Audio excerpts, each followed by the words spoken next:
4월 7일 오늘의 골방 말씀입니다. 같이 기도하겠습니다. 사랑하는 하나님 아버지 앞에 나와 주의 말씀으로 주님을 증거하기 원하는 자들이 있습니다. 주님을 사랑하기에 그 받은 은혜를 고백하기 원하나이다.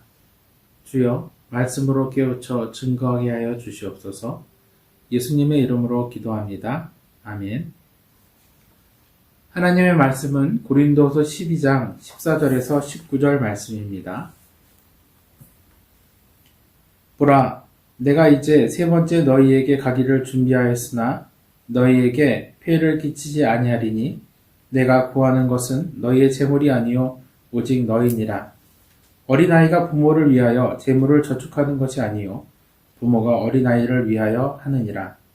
내가 너희 영혼을 위하여 크게 기뻐함으로 재물을 사용하고 또 내 자신까지도 내어주리니 너희를 더욱 사랑할수록 나는 사랑을 덜 받겠느냐.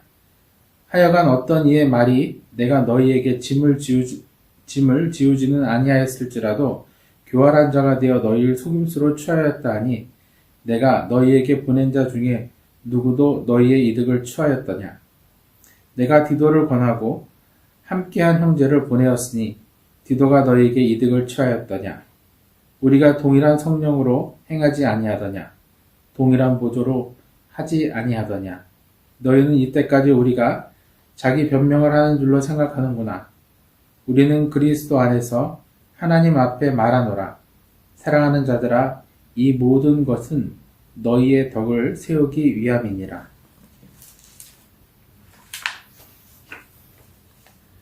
바울은 두 차례에 걸쳐서 고린도 교회를 방문하려 해왔고 두 번째 방문 계획을 알렸을 때 특별히 한 해 전에 기근으로 힘들어하는 예루살렘 교회를 위해서 연보를 보내려고 했던 것들을 다시 준비해달라고 당부했습니다.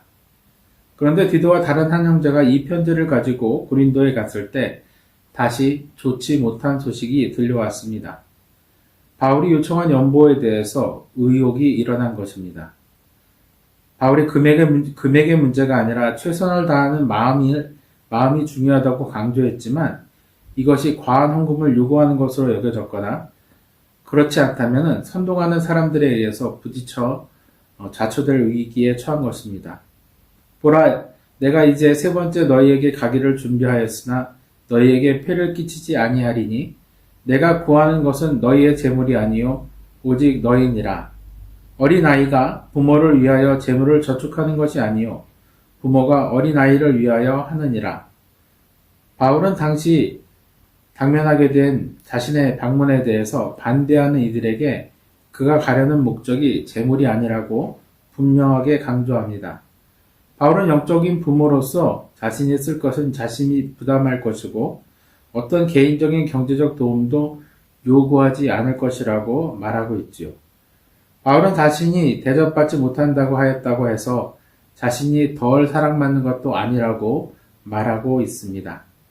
내가 너희 영혼을 위하여 크게 기뻐함으로 재물을 사용하고 또 내 자신까지도 내어주리니 너희를 더욱 사랑할수록 나는 사랑을 덜 받겠느냐. 바울은 분명하게 말하기를 자신이 원하는 것은 오직 고린도 성도들의 온전한 헌신뿐이라고 말하고 있습니다. 그러나 그가 하고자 하는 말에 대해서 의문을 제기하는 이가 있었고 그로 말미암아 바울은 다시 의심을 받게 되었습니다. 하여간 어떤 이의 말이 내가 너희에게 짐을 지우지는 아니하였을지라도 교활한 자가 되어 너희를 속임수로 취하였다고 하니 내가 너희에게 보낸 자 중에 누구로 너희의 이득을 취하였더냐. 바울은 그 사람들에 대한 반증으로 디도와 그와 함께 당도한 형제가 부당한 금전이나 이익을 요구한 적이 있었더냐고 묻습니다. 내가 디도를 권하고 함께 한 형제를 보내었을 때 디도가 너희의 이득을 취하였더냐? 우리가 동일한 성령으로 행하지 아니하더냐? 동일한 부조로 하지 아니하더냐? 바울은 분명하게 디도와 함께한 그 형제가 고린도 교회 성도들에게 아무 쓸 것도 요구하지 않았다는 증거로 그가 단지 자신의 쓸 것을 달라고 얘기하지 않는 것, 그것조차 의심하게 만든 사람들이 하는 행동이 잘못됐다고 얘기하는 것입니다. 바울은 이전에도 고린도에서 생활할 때 교회에 아무것도 요구하지 않았고 오히려 쓸 것을 위해서 자신의 가업이었던 천막 만드는 일을 했었다고 합니다. 누구보다도 고린도 교회 성도들의 성정을 잘 알고 있었기 때문에 그 어떤 의심도 일어나게 하지 않도록 디도에게 신신당부했을 것입니다. 그러나 그러니까 바울을 의심했던 이들은 그 연보조차도 오해를 사게 만들었습니다. 그리고 바울은 마음이 아팠겠죠. 야, 그 사람이 그렇게 안 받는 건 그 연보에 더 관심 있기 때문이야. 이렇게요. 너희는 이때까지 우리가 자기 변명을 하는 줄로 생각하는구나.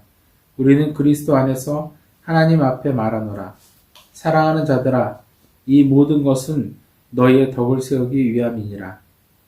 성경이 말하는 덕이란 하나님의 위대한 구원, 하나님의 그 구원의 일을 행한 것이 드러나는 일들입니다. 바울이 바라는 고린도 성도의 온전한 헌신은 하나님의 구원의 사역으로 예루살렘의 성도들이 그 사람으로 말미암아 도움을 받고 한몸된 교회의 덕이 드러나는 것입니다. 드러나는 모든 것을 의심하는 것은 가능합니다. 세상에서 언론의 자유와 또 부정을 방지한다는 목적으로 면책을 이용해서 갖가지 의문을 제기하는 일들을 보기도 하지요. 그것을 통해 사실 여부가 가려지기도 하고 어두운 면이 드러나기도 하지만 또한 약한 이들이 많이 상처를 받고 또 거짓 의혹을 통하여서 의로운 이들에게 해를 가하기도 합니다. 그게 무서워서 선을 행하지 못하는 사람들도 많이 있어요. 그 의혹으로 우리가 실제 확인할 수 없는 것들이 있기도 합니다. 디도와 그 형제가 자신의 쓸 것을 준비해 왔어도 속이기 위해서 끝까지 저런다고 의심만 한다면 고린도 성도들은 결국 아무것도 행하지 않을 것입니다. 여러분, 그리스도인은 속을 수 있습니다. 그렇다고 우리가 속은 것이 죄가 되겠습니까? 세상 사람들은 흔히 속은 사람이 잘못된 것이라고 말하기도 합니다. 그랬다면 사기죄라는 것은 성립되지 않겠죠. 속인 사람을 벌하지 않았을 것입니다. 여러분, 속은 것은 죄가 아닙니다. 우리는 선한 일을 하다가 속임을 당할지라도 그 선한 일을 하기 위해서 힘을 쓰고 또 열심을 내야 합니다.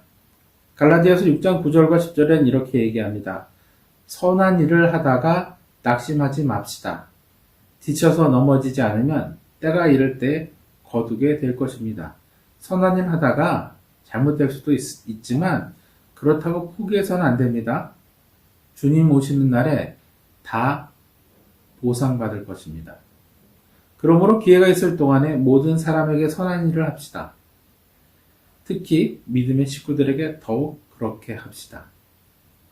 주께서 선하게 사용하시고 죄에 대해서 심판하실 것을 믿는다면 우리는 의심하기보다는 하나님의 덕을 세상에 증거하는 주님의 성도가 되어야 하겠습니다. 기도하겠습니다. 사랑하는 하나님, 의심과 의혹으로 가득 찬 죄악된 세상 가운데 오직 주님을 의지하고 믿음으로 교회가 든든히 서가게 하여 주시옵소서. 우리 서로가 서로에게 정직한 그리스도인의 일꾼이 되어서 믿음으로 살게 하여 주시옵시고 이 세상에 믿음이 가득하게 하여 주시옵소서. 지금은 우리 주 예수 그리스도의 은혜와 하나님 아버지의 크신 사랑과 성령님의 교통하심이 주를 믿고 의심하지 않은 이들에게 이제로부터 영원까지 함께 있을지어다. 아멘.